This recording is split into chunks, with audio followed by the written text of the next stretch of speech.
Hari ini kita berada di penghujung tahun, di penghujung bulan. Begitulah cepatnya hari itu berlalu. Hari berubah menjadi pekan, pekan menjadi bulan, bulan menjadi tahun, tahun menjadi windu, windu berubah menjadi abad. Yang mati hilang, yang dulu hidup kaya, hari ini hanya tinggal kenangan saja.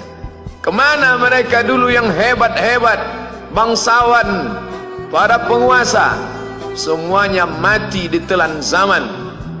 Yang tinggal hanya apakah dia orang paling baik, dicatat dengan tinta emas, atau dia orang paling jahat, dihujat, dicaci dan dimaki.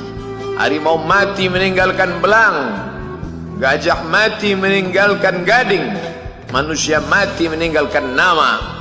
Nama yang baik atau nama yang buruk.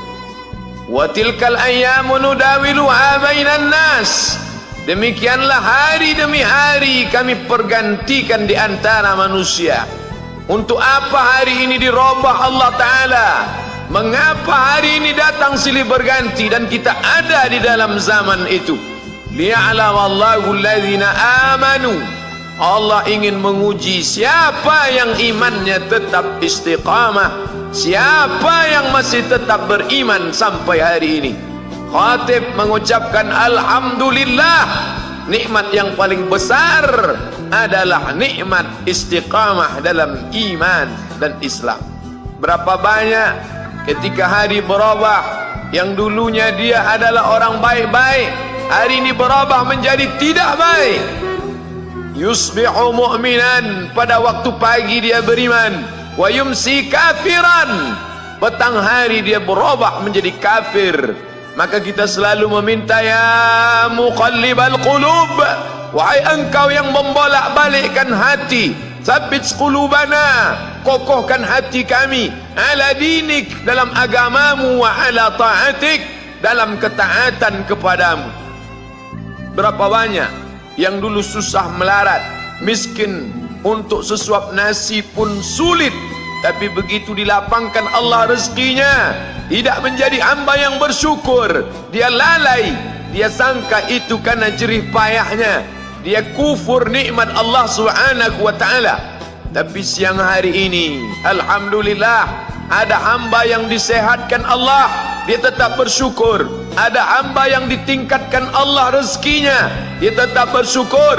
Ada hamba yang dinaikkan Allah kuasanya, dia tetap bersyukur. La in syakartum, kalau kamu syukuri nikmat itu, la azidannakum, pasti akan kutambah. Wala in kafartum, tapi ingat, kalau kamu kufur, kamu ingkar, inna azabi lasyadid, azabku amat sangat hebat, amat sangat dahsyat, amat sangat mengerikan. Berapa banyak orang di masa lalu mati dalam azab Allah Subhanahu wa ta'ala. Tapi itulah manusia, diambil dari kata nasya, lupa.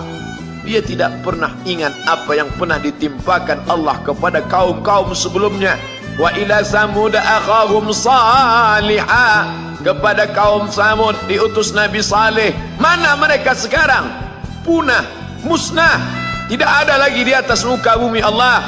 Wa ila Madyana akhahum Syuaiba, kepada kaum Madian diutus Nabi Syuaib. Mana mereka sekarang?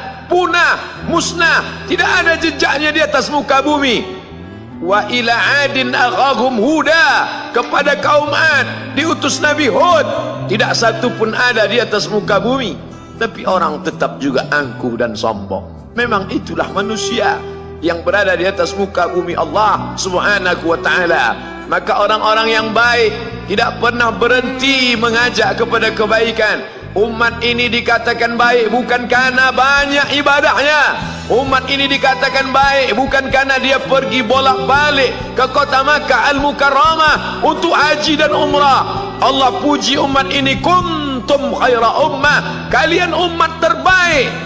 Kapan? Bila umat ini disebut umat terbaik? Ta'muruna bil ma'ruf, ketika engkau sanggup mengingatkan saudaramu dalam kebaikan. Pagi ingatkan tentang siang, siang ingatkan tentang petang, petang ingatkan tentang malam, malam ingatkan bahwa esok pagi kita tetap berbuat baik. Wa tanhauna 'anil munkar, larang mereka dari perbuatan mungkar. Maka hari-hari yang sudah kita lewati di masa yang lalu, sanggupkah akan pulang kembali? Pepatah Arab mengatakan lan tarji'al ayyamul lati madat, yang lalu tak dapat terulang kembali. Apakah semua itu berlalu begitu saja? Tidak ada yang percuma, tidak ada yang gratis, tidak ada yang sia-sia. Semua akan diminta pertanggungjawaban di hadapan Allah Subhanahu wa ta'ala. Sejak kita tegak di atas muka bumi ini, sejak kita diberikan nafas, diberikan hidup, diberikan nyawa, maka sejak itu kita ditanya, apa khalaqnakum abatha? Apakah kalian kami ciptakan sia-sia? Apakah kami sangka? Apakah kamu semua menduga bahwa kami menciptakan kamu lalu kamu tidak akan kembali menghadap kami? Semua akan diminta pertanggungjawaban di hadapan Allah Subhanahu wa ta'ala. Tidak ada kata yang dapat terucap dari lidah orang beriman selain ucapan astaghfirullahaladzim. Ampunkan segala dosaku di masa yang lalu. Aku lalai dan lupa ya Allah. Kami termasuk orang-orang yang menghilangkan usia kami ya Allah. Kami tak tahu kemana umur kami selama ini. Berapa jam untuk perbuatan dosa, berapa untuk perbuatan maksiat. Padahal ketika tiba masanya, kami semua akan menghadapmu, dan pada saat itu semua akan dihitung menit demi detik. Detik semuanya tidak ada yang lepas daripada pengawasan. Inna alaikum lahafizin, bersama kamu ada malaikat hafazah kiraman mulia, katibin mencatat, ya'lamuna ma taf'alun, dia tahu semua yang kamu lakukan.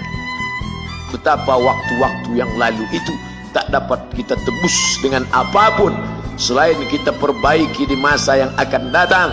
Tingkatkan kualitas salat berjamaah, tingkatkan membaca Al-Quran. Andai usia kita sudah lanjut, tak dapat kita jemput, maka kita didik anak cucu generasi akan datang menjadi generasi yang Qurani dan Islami. Sab'atun yudhilluhumullah, ada 7 di antara yang dapat naungan Allah. Yauma la dhilla illa dhilluh, hari itu tidak ada naungan kecuali naungan Allah Subhanahu wa ta'ala. Di antara yang mendapat naungan itu adalah syabun, anak muda, nasya'a fi ibadatillah, anak muda yang tumbuh beribadah kepada Allah Subhanahu wa ta'ala. Andai masa muda kita penuh dosa, andai masa muda kita penuh narkoba, andai masa muda kita penuh zina, wal iyadzubillah wa na'udzubillah, jangan sangka Allah tutup pintu taubat.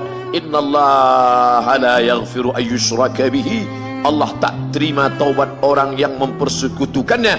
Wa yaghfiru ma duna dzalika liman yasha, tapi taubat selain itu diterima, dibukakan Allah Ta'ala. Mari perbaiki anak menantu, cucu, kawan, sahabat, andai talat, ajak ke jalan Allah Subhanahu wa ta'ala. Itulah salah satu memperbaiki yang masa lalu, kita perbaiki di masa yang akan datang. Di antara tujuan Allah mengapa dia buat kita masih hidup di akhir tahun ini, ya'lamallahu allazina amanu, Allah menguji siapa yang masih tetap dalam istiqamah iman dan Islam. Tujuan kedua, mengapa Allah buat kita hidup sampai hari ini? Wa yattakhidha minkum syuhada, wa yattakhidha minkum syuhada, Allah ingin melihat siapa di antara kita ini yang layak untuk menjadi syuhada. Iskariman, hidup mulia, au mutsyahidan, atau mati syahid. Pilihan orang Islam tidak banyak. Kalau hidup, hidup mulia. Kalau mati, mati syahid. Jangan hidup hina, mati terlunta-lunta, tidak diterima Allah Subhanahu wa ta'ala. Hidup mulia atau mati syahid dipersaksikan oleh para malaikat. Man kharaja fi talabil ilmi, siapa yang keluar rumah dengan niat menuntut ilmu, fahuwa fi sabilillah, maka dia seperti orang yang berjihad fi sabilillah, yang jauh meninggalkan kampung halaman, menuntut ilmu di perantauan. Jangan kau sangka kau anak yang terbuang, engkau adalah seorang syahid. Andai mati dalam perjalanan, maka matimu adalah seorang yang mati syahid.